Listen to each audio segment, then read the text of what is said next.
And so part of being prepared for the economic realities of the world is having someone that's conscious for you when you're unconscious. Like I compare it to when I went and I had to get put under for surgery and I was unconscious.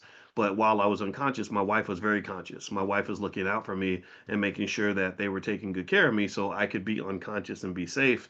And when I woke up and I became conscious, it wasn't like, oh my God, what happened to me? Where am I? Who did this to me? No, my wife could be like, "Oh, this is what happened. They put you under, and then this happened, and that happened, and that happened." You understand? So when the child is financially unconscious, which is pretty much up until about the age of 20, and then they suddenly wake up and they're like, "Oh my God, I got to pay bills. Oh my God, I got to," I saw the video. I think I showed you all about the poor girl who was just crying about how hard it is to pay bills and how hard it is to be a grown up and how she literally said, I want to go back to being a kid. She was crying online and saying, I want to be a kid again because when you're a kid, you're not conscious of any of these things, nor should you really have to be, right? So, but while you're unconscious, somebody should be conscious on your behalf.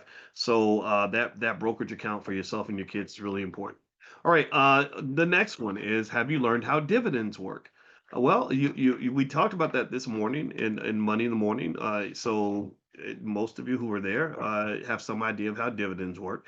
Yeah, dividend paying companies tend to be companies that have bigger cash flow levels and they have fewer growth opportunities. Companies pay dividends because they don't really have anywhere to invest the money.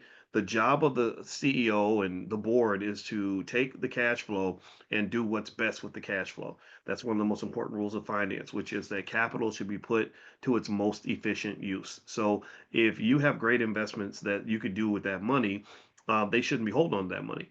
Because then what happens is it creates something that's studied very deeply in academics, which is called the free cash flow problem. The free cash flow problem says that when companies have too much money sitting around, they waste the money. And that's even true for a small business owner.